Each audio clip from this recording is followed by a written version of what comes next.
Ada seorang anak remaja yang bernama Nisa. Ia berumur 17 tahun yang tinggal di sebuah desa kecil di Jawa Timur. Hidupnya sederhana, ibunya bekerja sebagai penjahit di rumah, sementara ayahnya mencari penghasilan sebagai buruh tani. Meski jauh dari kemewahan, keluarga mereka cukup untuk kebutuhan sehari-hari dan tetap hidup rukun dengan penuh kehangatan. Nisa dikenal sebagai anak yang rajin, sopan, dan pintar. Setelah pulang sekolah, dia sering membantu ibunya menjahit, menjaga adik, atau membersihkan rumah. Di sekolah, dia termasuk murid yang berprestasi dan aktif dalam berbagai organisasi. Di desanya, Nisa juga ikut kegiatan pemuda dan pengajian tiap akhir pekan. Banyak orang bangga padanya dan berharap dia bisa membawa perubahan baik untuk keluarganya.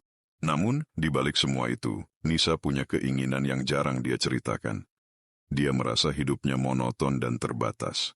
Melalui media sosial, dia sering melihat anak-anak seusianya di kota besar yang tampil keren, punya banyak teman, dan menikmati hidup dengan lebih bebas. Dalam hatinya, Nisa ingin merasakan hal yang sama, dikenal, dihargai, dan bisa tampil seperti mereka.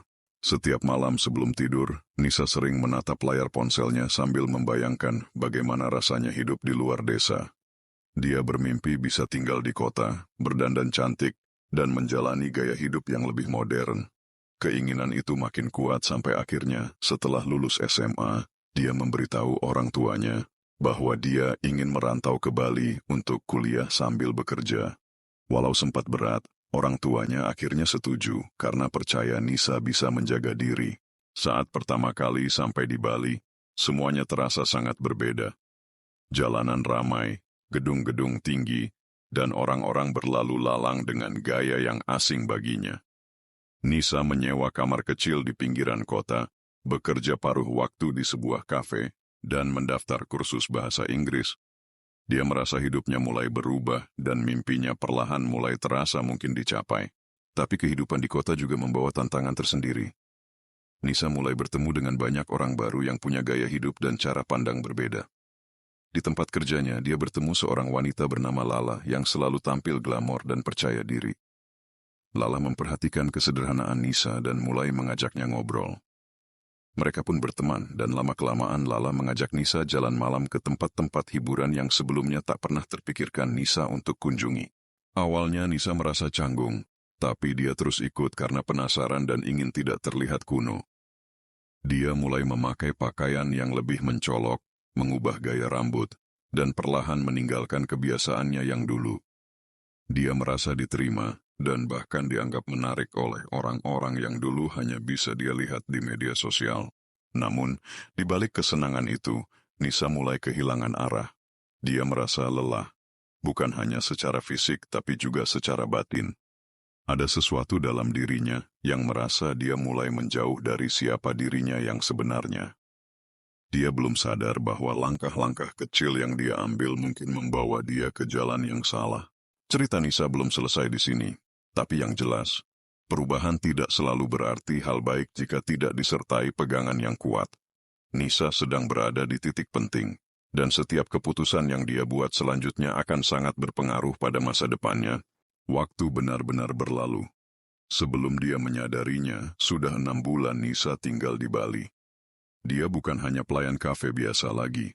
Berkat persahabatannya dengan Lala dan beberapa kenalan lainnya, Nisa sampai dikenalkan dengan adegan kehidupan malam. Awalnya, dia hanya ikut bersama teman-teman sepulang kerja, lalu ikut acara komunitas, dan akhirnya mulai bekerja sebagai pendamping acara di beberapa tempat hiburan. Awalnya, Nisa berpikir itu semua cukup normal. Dia tidak melakukan kesalahan secara langsung, hanya duduk dengan orang-orang, mengobrol, dan tersenyum. Ditambah lagi, dia menghasilkan lebih banyak uang daripada pekerjaan kafenya. Segera, dia mampu membeli barang-barang yang hanya pernah dilihatnya di media sosial sebelumnya. Tas bermerek, sepatu mahal, dan produk kecantikan impor. Hidupnya sepertinya berubah. Dia merasa menarik, populer, dan diperhatikan oleh banyak orang. Namun di balik semua kemewahan itu, beberapa hal mulai tergelincir tanpa ia sadari.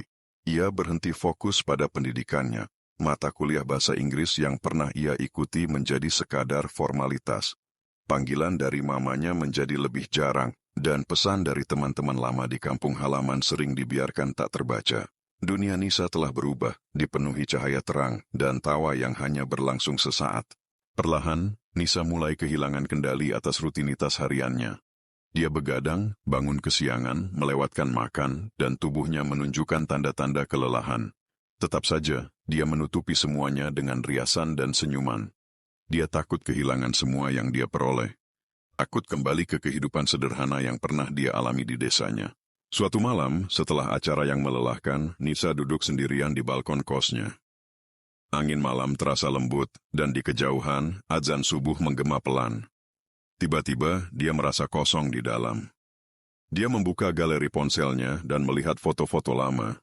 Foto masa kecilnya dengan mamanya menjahit, bermain dengan adik kecilnya di ladang, dan bidikan dia menerima piala kontes puisi di sekolah. Air mata mengalir di matanya. Dia sadar dia sudah keterlaluan. Kehidupan yang dia jalani sekarang tidak seperti yang dia bayangkan. Tentu, dia populer. Tapi dia kehilangan dirinya sendiri. Dia punya uang tapi sering merasa gelisah. Nisa mulai bertanya-tanya dengan pelan apakah semua ini setimpal dengan apa yang telah dia korbankan. Belum sempat ia menemukan jawaban, berita mengejutkan datang. Salah satu tempat hiburan di mana Nisa bekerja ditutup oleh pihak berwenang karena pelanggaran izin. Banyak orang yang ia kenal dipertanyakan. Meski Nisa tidak terlibat langsung, nama dan wajahnya muncul di laporan media. Ketakutan mulai merayap masuk. Dia tidak tahu harus berkata apa kepada orang tua, guru, atau tetangganya di kampung halaman. Semua yang dia bangun, seolah runtuh dalam semalam. Nama baik yang dia jaga sejak kecil kini ternoda oleh pilihan yang pernah dia anggap tidak berbahaya. Pada titik ini, Nisa benar-benar mengerti bahwa ketenaran tanpa arah bisa menjadi jebakan. Dia telah menyimpang jauh dari jalan yang seharusnya dia ambil. Tetapi apakah sudah terlambat untuk membalikan keadaan? Setelah peristiwa penyegelan tempat hiburan yang melibatkan banyak orang yang dikenal Nisa, hidupnya berubah drastis. Ia tidak hanya kehilangan pekerjaan, tetapi juga kepercayaan dari orang-orang sekitarnya. Banyak kenalan yang dulu mengelilinginya, kini perlahan menjauh. Nisa merasa terasing di kota yang dulu dianggapnya sebagai tempat untuk mengubah nasib. Berhari-hari ia mengurung diri di kamar. Ia menghindari cermin karena tidak sanggup melihat wajahnya sendiri. Telepon genggamnya ia matikan. Nisa diliputi rasa takut, malu, dan penyesalan yang mendalam. Dalam diam, ia teringat kembali pesan gurunya dulu. Jangan pernah mengorbankan jati dirimu demi sesuatu yang bersinar sementara. Pada akhirnya, dengan hati yang berat, Nisa memberanikan diri untuk pulang ke kampung halamannya. Ia tahu akan ada banyak mata yang memandang dengan penuh pertanyaan. Namun, ia juga sadar bahwa terus bersembunyi hanya akan memperdalam luka. Setibanya di rumah, suasana hening menyambut. Ibunya memeluknya erat tanpa banyak bicara. Air mata Nisa tumpah, bukan karena takut dimarahi, tetapi karena ia merasa diterima meskipun telah salah langkah. Ayahnya pun menepuk bahunya pelan dan berkata, "Kalau kamu mau berubah, rumah ini selalu terbuka." Hari demi hari, Nisa mulai kembali membangun hidupnya dari awal. Ia membantu ibunya menjahit, ikut kegiatan desa, dan perlahan membuka diri kembali terhadap lingkungan sekitar. Meski tidak mudah, ia mencoba untuk memaafkan dirinya sendiri. Ia mulai mengikuti pelatihan keterampilan yang diadakan di balai desa, berharap suatu saat dapat membuka usaha sendiri. Nisa tidak lagi mencari pengakuan dari dunia luar. Ia kini lebih fokus menjadi pribadi yang bermanfaat bagi lingkungan sekitarnya. Ia mulai berbicara di depan remaja-remaja desa tentang pentingnya menjaga arah hidup, tentang bahaya pergaulan bebas, dan tentang bagaimana popularitas tidak selalu membawa kebahagiaan. Dari kesalahan yang pernah dilakukan, Nisa belajar bahwa hidup bukan tentang seberapa tinggi kita bisa terbang, tetapi seberapa kuat kita bisa bangkit setelah jatuh. Ia memilih untuk tidak terjebak dalam penyesalan, melainkan menjadikan masa lalunya sebagai pelajaran berharga. Pesan moral dari cerita ini: setiap pilihan memiliki konsekuensi. Terlalu mengejar dunia luar tanpa arah dapat menjerumuskan kita ke dalam jalan yang salah. Namun, tidak ada kata terlambat untuk berubah. Kesalahan bukan akhir dari segalanya, melainkan awal dari proses belajar untuk menjadi lebih baik.